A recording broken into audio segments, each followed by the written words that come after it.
In the world of horror comics, I'm pretty sure there is no bigger name, in my opinion, than Mike Mignola, the creator of Hellboy, and also probably underrated, The Amazing Screw-On Head, which I do have not seen yet, and I don't know if it's any good, neither do I know if the comics are good. If any readers out there have read The Amazing Screw-On Head, let me know in the comments down below. But in most cases, Mike Mignola used to work for both DC and Marvel before he made his debut and also epic appearance with Hellboy over at Dark Horse. Even though Hellboy, for Mike Mignola, was just a gag creation character, he probably have written one of the most famous stories for Batman especially, which has recently became a success, became a movie. Yeah, unfortunately, I can't review this because this is a European or UK copy, so I can't review it. Sad for me. But, however, we do have the next best thing that we can look at and also review, and that is the amazing story itself. So, welcome to my latest review of Batman the Doom that came to Gotham. Greetings, geeks and nerds, and ladies universe, and I'm what you nerdy.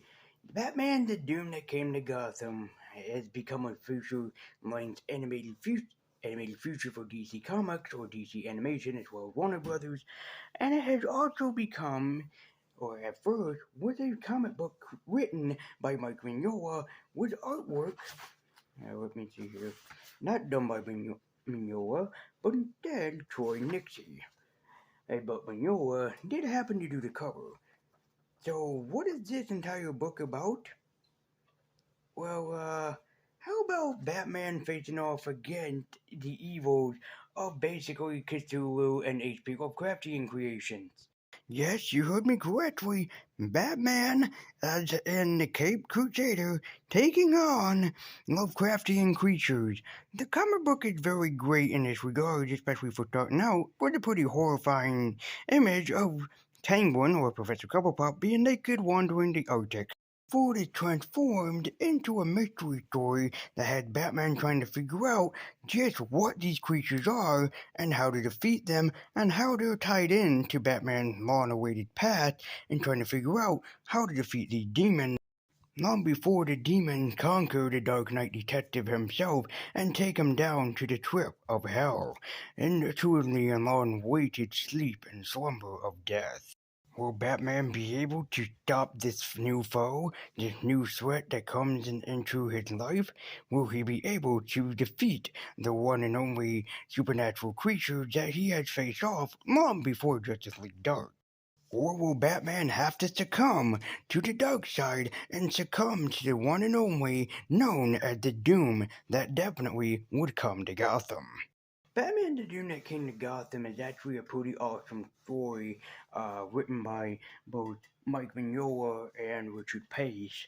And it's a very creepy and ominous type of story, and actually, it's a very good horror story for you to read, but I wouldn't really recommend it to kids, probably under 13. I think like 13 years old would be appropriate time to get them into it because this is definitely a horror story. And it feels very much to me that Mignola, either this was during his career at Dark Horse or before his career at Dark Horse, was really summoning Hellboy into Batman. Of course, while Batman is not what Hellboy is, basically a child, um, a child in an adult form, it feels very much like Mignola is summoning Hellboy into the spirit of Batman, which is pretty cool in my opinion, which is something that I've never seen before. And in fact, that this story has everybody's favorite Batman villains, like Two Faces in it, Penguin is in it, Mr. Freeze in it, and surprisingly enough, Killer Croc is in it. Yes, Killer Croc is in this, but not Joker, which is surprising enough because it feels like Joker would be the one behind it. But honestly, it's a pretty damn decent, horror story. It's that it's trying to have Batman be in the place of Hellboy, which is honestly very cool. But while this is great, and I do love the artwork by Troy Nixie, I do have to say I wish that Mignola did the entire artwork through the story because Mignola's artwork feels otherworldly. It feels like, out of the supernatural and paranormal.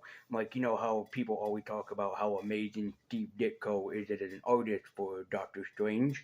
It's the same here with Mignola. Like, you can't imagine anyone else working on Hellboy instead of Mignola doing the artwork. So I really think that Mignola should have done the artwork. Troy Nixie is not a bad artist. He does some amazing, pretty impressive scenes throughout this. And even more notably is that Etrigan is in this comic, but Etrigan is known as the Rhyming Demon. He was created by Jet the King Kirby, and Etrigan doesn't rhyme. His whole stick is that he's supposed to rhyme. So he doesn't rhyme in this. But above all, it's a very decent horror story of Batman facing off against, supernatural creatures. Remember when I talked about the movie Into the Mouth of Madness? Basically, this is Batman doing that, going into his own version of the Mouth of Madness, or even the video game Eternal Darkness, Sanity's Requiem. This is technically that game. In actual format, that this is the game in a comic book form with a DC superhero. But I will have to say, the story is very decent. The artwork by Troy Nixie is very good. The one downside I can give it is the backstory for Batman, and not just that, but it also played on, religion because it comes out into having religion into this, like, for example, the Green Arrow. I'm trying to think of his name. Oliver. I forget Green Arrow's name. But it turns out that Batman used to know Green Arrow. I'm sorry, Tim met Green Arrow, and the imagery that they have here is Saint Sebastian, aka the Plague priest there. So it plays into like the symbolism of like Christianity and everything. Above all, it's not bad. It's not a bad story, especially some of the decent artwork. Like, look at the horrifying imagery that we can have upon this, and it's also pretty good and decent. I don't like the ending where it had Batman turn into a man bat. That feels like we could have gone without that this entire story. That Batman turned into a man bat by the end of this story. And it's not that it's a bad or non-necessary sequence. It feels like the story shouldn't have had it in completely. I think that we could have ended off that Batman saved, Gotham City. Aside from that little complaint, and also the minor complaint too, that so many Batman characters are in this. I don't think that the story really needed to have the Batman characters in this.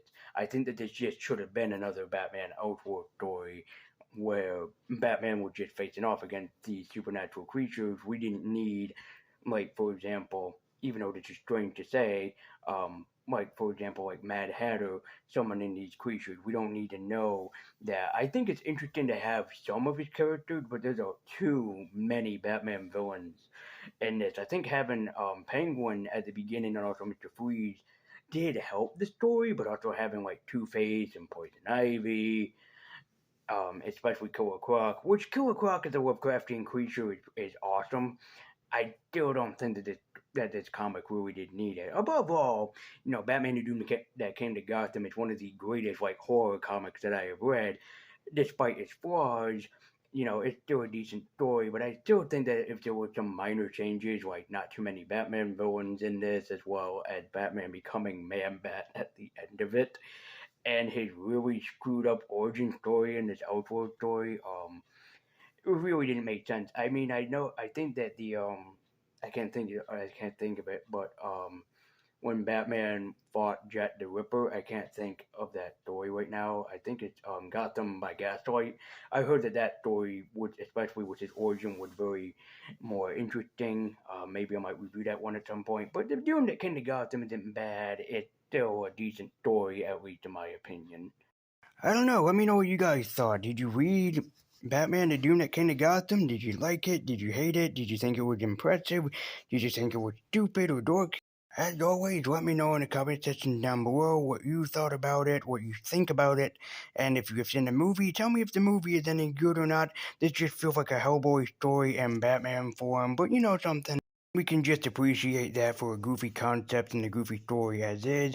Batman the Doom That Came to Gotham is a pretty decent story, all things considering, but it probably wouldn't be something that I would recommend for everybody, just for people with certain taste. If you know of any other great Batman Elseworld stories that you want to see me review or check out and read, let me know in the comments down below. The Doom That Came to Gotham, from in my opinion, is decent, but it could have been better in my opinion. I mean, it is a pretty damn good story, all things considering. It's just not the best after rethinking about it and whatnot. There's still some other comics that I still have to review. Like I still need to review the entirety of Invincible. I only read halfway through it when I made that first video a couple of years ago, so I might have to go back and review that at some point. I'm not saying this month exactly, but we'll have to see how it goes. But anyway, guys, thank you so much for watching. Be sure to like, comment, and subscribe if you know of any other great Batman Elseworld stories or just Batman stories in general. Let me know in the comment section down below. Also, be sure to join me at Twitter with a link in the description down below so you can see anything else that I'm working on or anything else that I'm talking about. So until next time, guys, I'm Lazy Universe. I've been White Nerdy. Keep geeking on. Check out Batman the Doom That Came to Gotham, and I'll see you guys next time.